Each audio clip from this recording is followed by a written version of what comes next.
Saya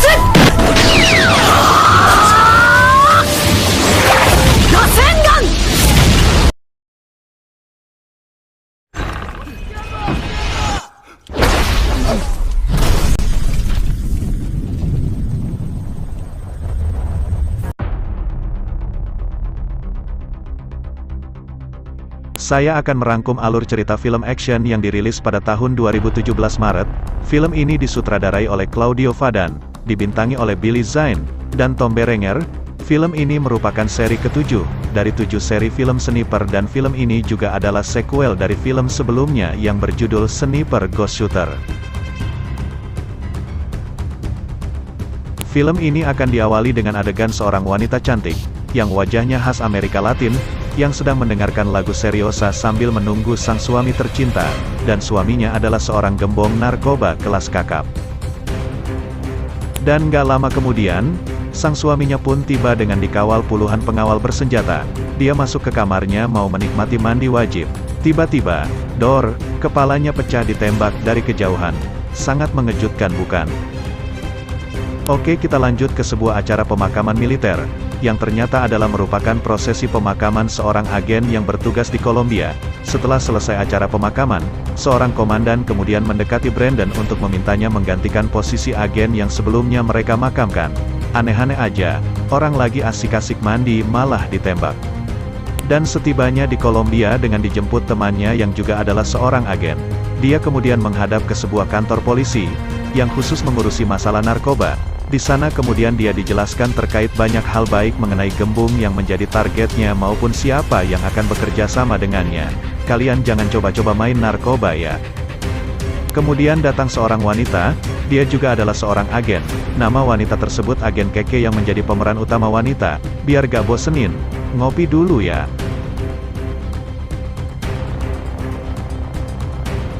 Di sebuah hutan yang sangat rimbun, mereka lalu mengendap-endap menuju sebuah peternakan tempat di mana mereka akan menyelidiki si target. Tanpa ikut beserta mereka lewat jalur berbeda pasukan polisi anti narkoba. Awalnya terlihat biasa saja, baik atasan yang yakin operasi mereka bakal sukses Bakup yang terlihat sudah di posisinya maupun pasukan anti narkoba yang terlihat menyusuri hutan dekati TKP.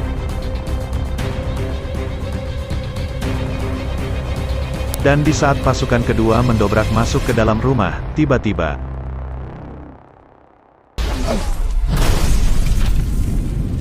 dan ternyata itu adalah sebuah jebakan, yang membuat sebagian besar pasukan kedua tewas. Dan untungnya ketika agen Keke tertembak, ia terlindungi oleh tubuh Barza hingga bisa selamat dari tembakan sniper. Menegangkan bukan? Penembak sniper itu bukan sembarangan. Balik ke kantor polisi, tanpa ada perempatan kecil terkait beberapa hal termasuk apakah ada kemungkinan, kalau si gembong narkoba ini ada orang di dalam kepolisian sehingga operasi mereka bisa ketahuan. Malam berikutnya terlihat Kek sedang bersama Brandon, dan saat Brandon sedang serius menjelaskan tentang kemampuan si penembak sniper, Kek malah bilang kalau dia itu nggak peduli sama si sniper, dia hanya menginginkan gembongan narkoba. Dan pada saat itu Brandon langsung menyangganya dengan bilang, karena pikiran sakitmu itulah yang menyebabkan banyak orang terbunuh. Entah apa yang ada di pikiran Kek. Ucapan Brandon mungkin membuat dia tersinggung. Dan lalu Kek pergi ke sebuah bar dan di sana dia bertemu seorang pemimpin agama yang kemudian menasehatinya tentang beberapa hal. Termasuk tentang berhati-hatilah terhadap orang-orang sekitar yang dijuluki sebagai si iblis atau Diablo. Kalau dikasih tahu orang tua, didengerin ya. Keesokan harinya, terlihat semua tim dalam ruangan sedang membicarakan insiden di mana malam sebelumnya, si Brandon hampir mati ditembak kepalanya oleh si iblis.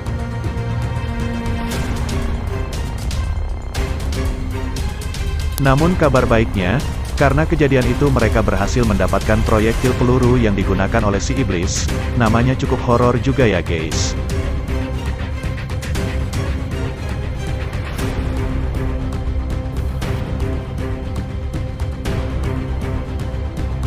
Adegan kemudian berpindah di rumah Morales sang gembong narkoba. Nampaknya dia sedang membuat rencana untuk membunuh si Brandon si sniper. Ceritanya makin seru aja ya guys. Keesokan harinya, geng gembong narkoba sedang keluar dan pas di perjalanan, tiba-tiba motornya ditabrak, dan disitulah terjadi baku tembak.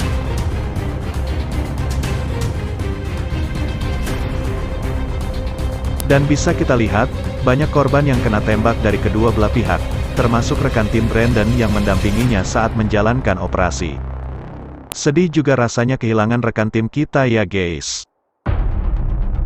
Dan bisa kita lihat, saat terjadi baku tembak, si wanita agen kek malah meninggalkan kawannya, dan malah pergi ke rumah pacar si iblis. Dan pada saat sampai di rumah pacar si iblis, rupanya anak buah Morales sudah berada di situ dan kemudian agen kek dihajarnya.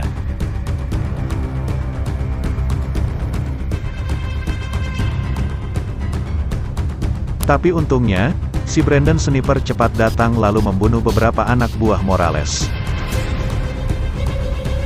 Kecurigaan mereka ada yang membocorkan informasi waktu itu, dan pada akhirnya mereka berencana ingin menemui pimpinan agama untuk menggali informasi lebih jauh tentang si Morales.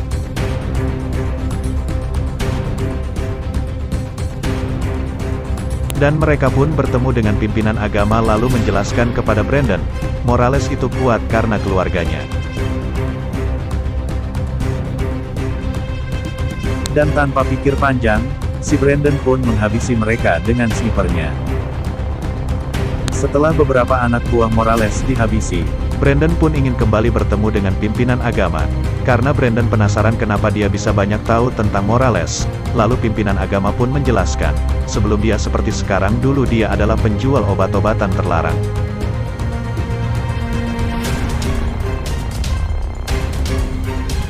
Tapi sayangnya, pimpinan agama ini malah ketahuan oleh Morales karena membocorkan informasi kepada Brandon, dan Morales pun sekarang memburu pimpinan agama.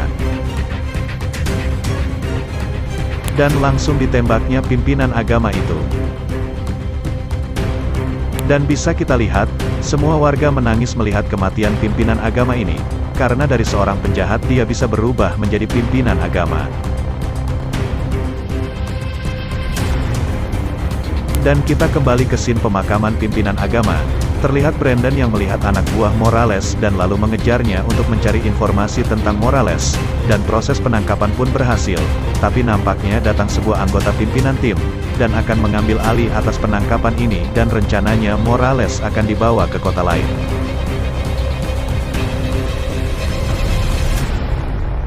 Dan proses pemindahan pun berlangsung. Tapi nampaknya si iblis di sana udah siap beraksi dan anak buah Morales akan mencegat pemindahan Morales. Dan tim Brandon melakukan rencana dengan 3 buah mobil di depan sebagai pancingan lalu 1 mobil di belakang mengikuti, dan trik ini berhasil karena anak buah Morales menembak mobil yang paling belakang dan si iblis pun menargetkan mobil belakang juga, dan posisi si iblis pun ketahuan oleh Brandon dan dengan kesempatan ini dia ingin menghabisi si iblis dan anak buah Morales itu. Dan kenapa bisa si iblis menargetkan mobil paling belakang menggunakan peluru peledak, kalau yang isinya gembong Morales dan orang yang mempekerjakannya? Aneh bukan? Dan ternyata itu adanya perintah dari orang dalam tim kepolisian karena rencana mereka hampir ketahuan. Makanya salah satu jalan adalah menghancurkan Morales agar dia itu tetap aman mengail di air keruh. Tapi sialnya, teleponnya itu sudah disadap sebelumnya. Mereka itu mulai mencurigainya sedang memancing di air keruh, karena terus-terusan saja menghalangi operasi kepolisian.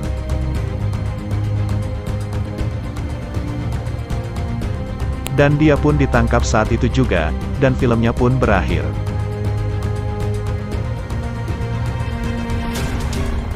Cukup membagongkan. Oke guys, nantikan video-video terbaru lainnya dan tetap support terus channel ini agar saya tetap semangat upload video baru lainnya. Like dan subscribe ya guys. Oke, see you.